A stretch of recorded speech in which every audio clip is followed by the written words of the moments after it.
Здравейте отново. Днес ще ви покажа един интересен мотоцикл, един стар тук съветски.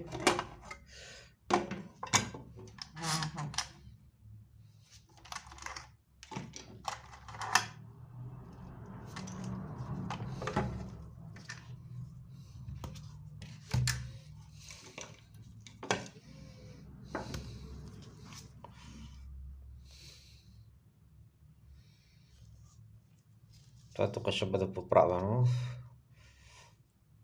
Това е такъв стар C4C315. Това е точен. И хубавото е, че при калибровката на скалата тя не се отмества след като я калибрирам. Другото нещо, което ми направи впечатление, като купих, че този човек е сложил с стъклен капак. По простата причина е, че е било изтрито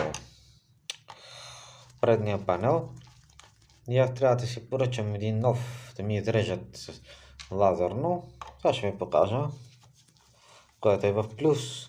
Сега това, че е направил серокопия, не е проблем за мен. И аз другото нещо, като го тествах, по едно време аз бях забравил, че там се умножава делението по 2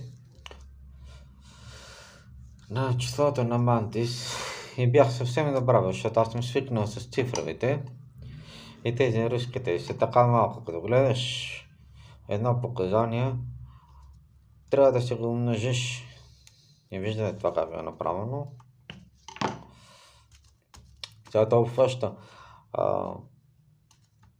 от 1000 волта. Ето виждате как е направено стъклото. Човека си е отбелязал тук с маркер. Разбирам го, било му е трудно, изтрива се, но аз ще го направя това. Ще поръчам с лазерно гравиране, но хубавото, че ми е в плюс това стъкло. Според мен е така трябвало да направят на всичките съветските мотоцикли по този начин и да не се изтрива. Но както знаем, български гени не надминат.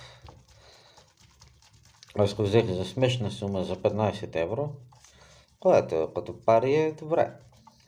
Нали? Не е нужно човек да си фърля в толкова скъпи уреди, като класическите стрелкови мотоцикли може да са полезни в някои ситуации, които цифровите не могат да се справят. Понеже не винаги точни показанията на цифровите мотоцикли. Аз си харесвам по принцип стрелковите.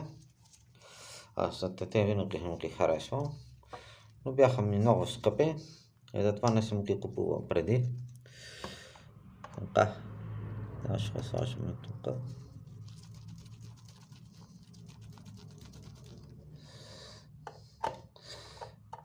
Около 4,5 волта батерия.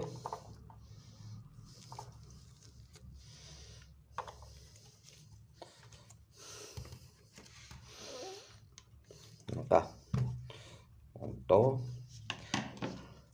Сега тези сондите, това е за пикофаради, омови, килоомове и земно. Но обаче тези не ми харесват оригиналните, те са спукани тук, нали, скъсено и затова отпада. Аз затова ще използвам по-запазения вариант, който е така, се слага с банан щекер, стандартни 4 мм, които се продават все още. Така, другото има тук написана схема. Так се вижда. Защото аз съм виждал по-различни схеми. Тук му е отделението за батерията. Тук в тази част, където е сложен картона. Но ще възстановя пластмасата. Ще тестваме, ще обработиме. Тук по пластмасата Защото той даже не беше споменал, че тук има отчупено, но това не е проблем, ще го оправя.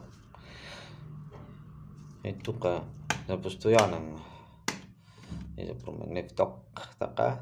Има и тук за килома, които се измерват. Добре мери резисторите. На това нещо се настройва стрелката. Виждате, пак се движи стрелката. Се анулира. И хубавото е, че при местене не се мести тя както си е позиционирана.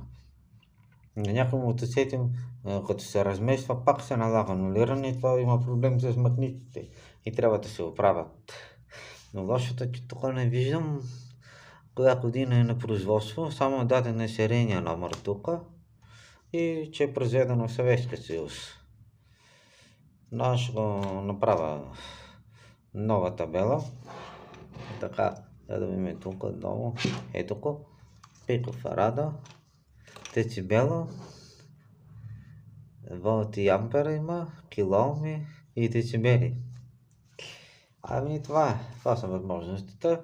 Те иначе върват по между 50-100 лева, но аз взех се на 30 лева, мисля, че беше. Доволен съм от мотоцикъла, няма какво друго да се прави с нея. И така, това е от мене. Една кратка презентация. Сега ще има следващите дни още един мотоцикъл ще ви покажа, защото аз сега се правя ретрокът с разни измервателни уреди. И така, това е от мене. Чао, чао и до следващия път ще правим калибровка.